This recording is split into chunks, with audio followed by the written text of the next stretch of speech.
Number 10. Daytona USA. I always remember seeing this game in the arcades back when I was a child. Walking past the machine whilst the iconic intro music was playing. My goodness, what a good time that was. Needless to say, later on in life when I finally managed to obtain a SEGA Saturn, you could imagine how delighted I was when I could play this within the boundaries of my own home. Plugging in the console, inserting the disc, and then racing on 3 different tracks, trying to progress further into the game, and not only beating my previous times, but attempting to place even better than I did before. Daytona USA should be a staple in any and every SEGA Saturn collection.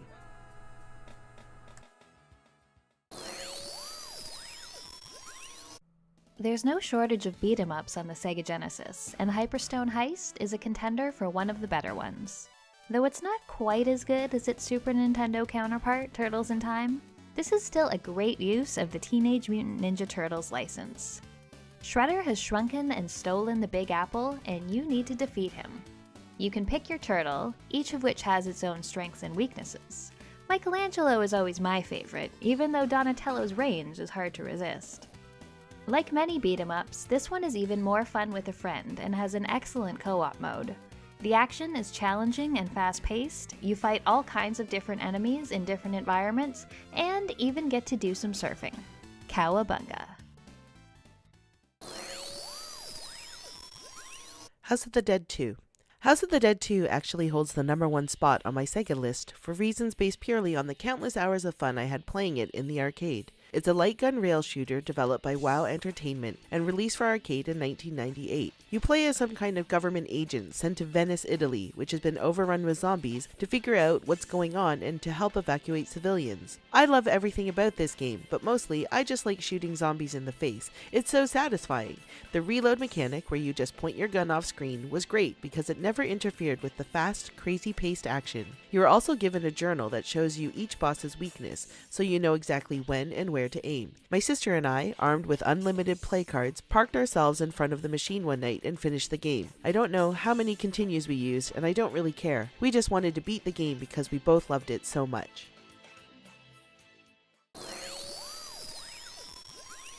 Rocket Knight Adventures.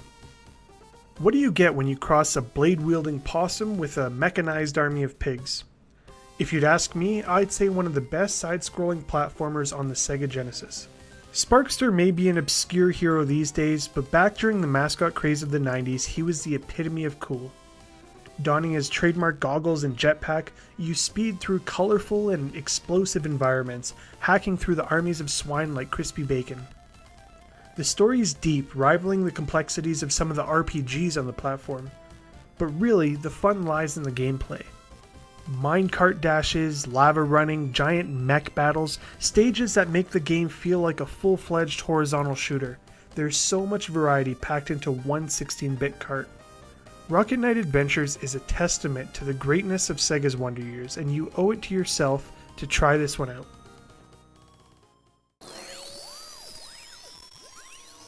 Who wants to make some crazy money? I know I did. Crazy Taxi was a driving game like no other. The object was to pick up passengers and earn some crazy money. Driving around in an open world, picking up customers, and driving as fast as you can to get them where they wanted to go. One of my favorites on the Dreamcast, I remember playing this with Mighty Q Dog and his family, especially around the holidays. Nothing goes better than family holidays and video games. When someone asks if I want to play Crazy Taxi, I always respond, yeah, yeah, yeah, yeah, yeah. Number 5. Golden Axe 2 is an arcade-like side-scrolling beat-em-up game that ironically was never released on arcade machines. It was an exclusive Sega Genesis hack-and-slash romp that is made most fun with a co-op partner. Players can choose one of 3 fighters, including a helmet-sporting, axe-wielding, beard-waving dwarf, a long-haired, ab-chiseled, sword-wielding, underwear-sporting barbarian, or a sexy swimsuit-wearing, two-handed, sword-wielding, long-legged, and kicking warrior. The game features large sprites, and while sometimes stiff and repetitive, some fun enemies to smash. Players can also ride various large lizards and swat enemies with their tail, as well as use magic attacks to wipe out enemies in desperate situations. For a light experience, a short experience, and a fun co-op experience for the Sega Genesis, it's hard to do better than Golden Axe 2 for a fun afternoon.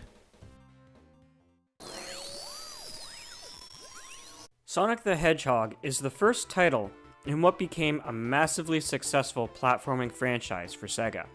Immediately upon release, Sonic was pushed as a strong contender to their market rival Nintendo. While being inherently similar on the surface to other platform-style games, Sonic introduced Ring Collection, much like Mario titles with coins, except having at least one ring prevents death. All collected would be lost upon hit.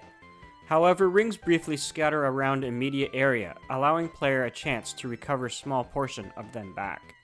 Save and defend your animal friends from Dr. Ivo Robotnik while collecting Chaos Emeralds in this premier title in the Sonic series.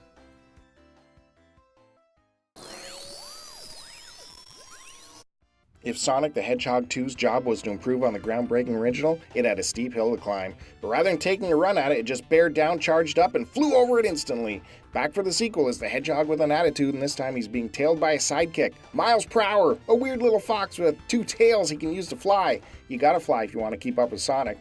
SEGA pushed this new game to be bigger and especially faster, rocketing Sonic to speeds that would leave a Super Nintendo wheezing and stuttering.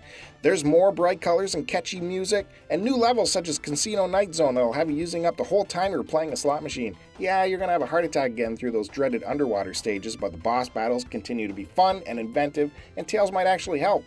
Sonic 2 is simply what a sequel should be. Don't change the concept or mechanics, just give us more of what we love done better, bigger, and faster. That's Sonic 2.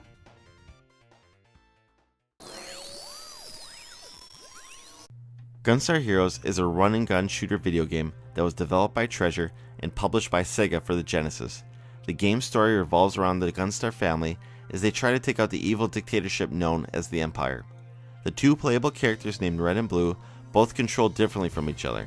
Red has a free shot attack, while Blue has a fixed shot attack. After selecting which character you want to be, you're given the choice of selecting 2 of 4 different weapon attacks. These choices range from a homing attack, flame, laser, or bullets, and that's not all. You can also combine 2 of the 4 weapons to make an even more powerful attack. It's completely up to you on how you want to play this game. Even after all these years, Gunstar Heroes still looks amazing and plays great. The action is intense, the heroes are named after colors, and one of the villains looks like M. Bison from Street Fighter. This game is fantastic. It's one of the best games to ever appear on the SEGA Genesis. Number 1. Streets of Rage 2 is the best beat 'em up of all time. Hands down.